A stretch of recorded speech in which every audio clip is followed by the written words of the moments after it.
Assalamualaikum warahmatullahi wabarakatuh. Kami dari kelompok 5 yang beranggotakan yang pertama Angeloni Platitis, yang kedua Nisa Virus, yang ketiga Eni Bogi Apriliani, yang keempat saya Jawi Yuda Perkasa, yang kelima Septia Jeng, yang keenam Wahyu Trikusuma.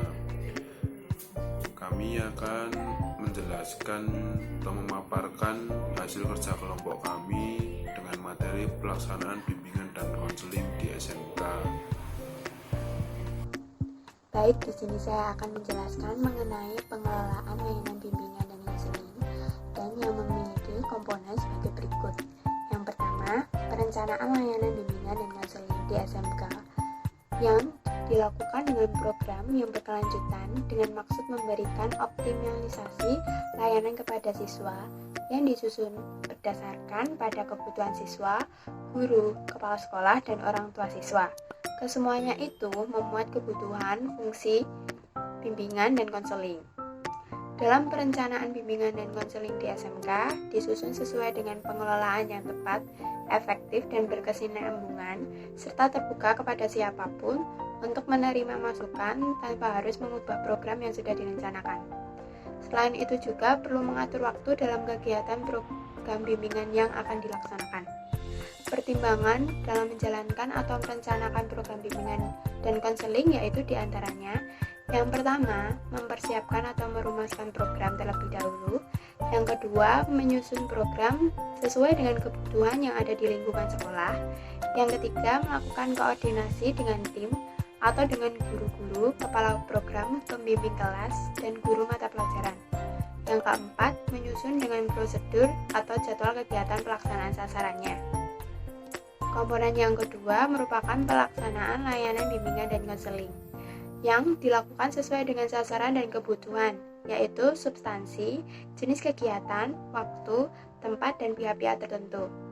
Dan yang terakhir, komponen yang terakhir yaitu evaluasi layanan bimbingan dan konseling yang merupakan usaha untuk menilai sejauh mana pelaksanaan program itu mencapai tujuan yang telah ditetapkan dengan mengacu pada 4 komponen, yaitu yang pertama, melakukan evaluasi secara langsung kepada peserta didik. Kedua, mengevaluasi program yang sudah dibuat oleh guru dan bimbingan dan konseling. Yang ketiga, mengevaluasi proses pelaksanaan bimbingan dan konseling. Dan yang terakhir, mengevaluasi hasil pelaksanaan bimbingan dan konseling. Selanjutnya, saya akan menjelaskan mengenai personil bimbingan dan konseling di SMK. Yang pertama, ada guru penanggung jawab bidang bimbingan dan konseling atau biasa disebut koordinator guru bimbingan dan konseling. Yang kedua, kepala sekolah. Yang ketiga, ada guru bimbingan dan konseling itu sendiri. Yang keempat, ada kepala program. Dan yang terakhir, ada guru bimbingan kelas atau biasa disebut wali kelas. Sekian dari saya, bisa dilanjutkan ke teman saya. Baik, terima kasih Leoni. Akan saya lanjutkan.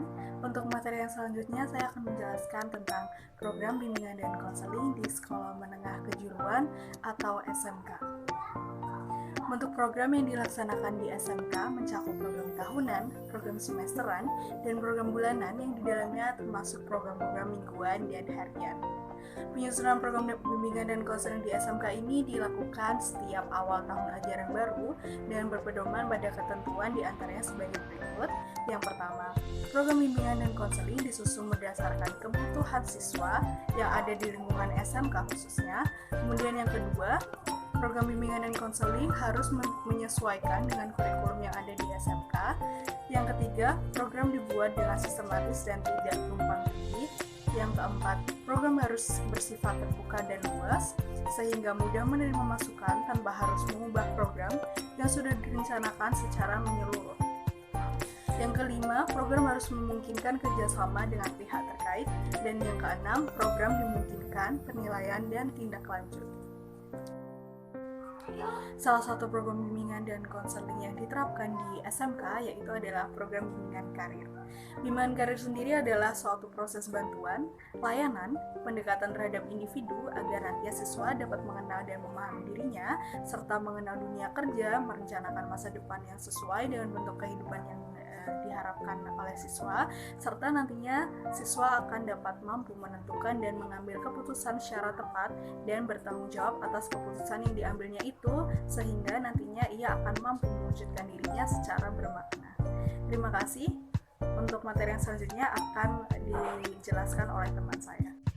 Baik, di sini saya akan menjelaskan mengenai tujuan diadakannya bimbingan karir, yaitu untuk membantu siswa agar yang pertama mampu memahami dan menilai dirinya sendiri berkaitan dengan potensi yang ada di dalam dirinya, mengenai cita-cita, minat, bakat, serta kemampuannya.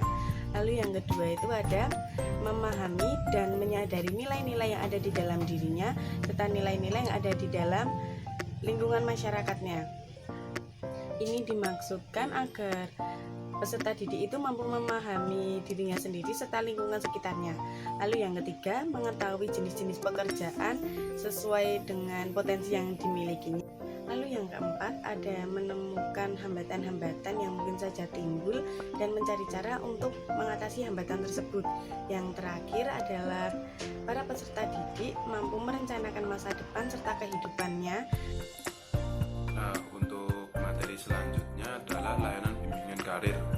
Layanan bimbingan karir sendiri ada 3 poin. Poin yang pertama adalah layanan pengembangan kematangan karir.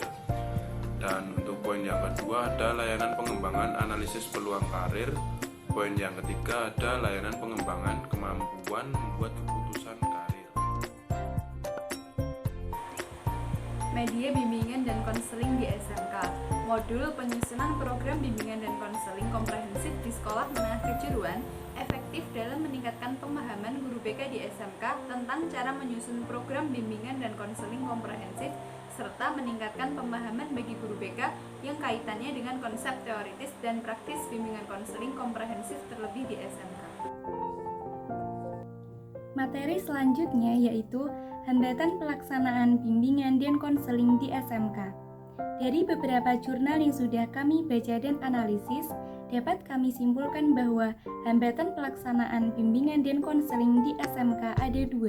Yang pertama yaitu kegiatan bimbingan kelompok yang masih belum dilaksanakan secara optimal dikarenakan model pelaksanaan yang digunakan masih secara konvensional serta topik yang dibahas pun masih topik isu sosial. Sedangkan topik yang dibutuhkan oleh siswa SMK yaitu topik seputar karir yang nantinya akan sangat berguna saat siswa tersebut sudah lulus dari SMK. Hambatan yang kedua yaitu sarana dan prasarana yang sudah disediakan oleh sekolah tidak digunakan secara maksimal oleh guru bimbingan dan konseling, sehingga hasil dari kegiatan bimbingan dan konseling pun tidak bisa optimal, seperti jika sarana dan prasarana digunakan secara maksimal.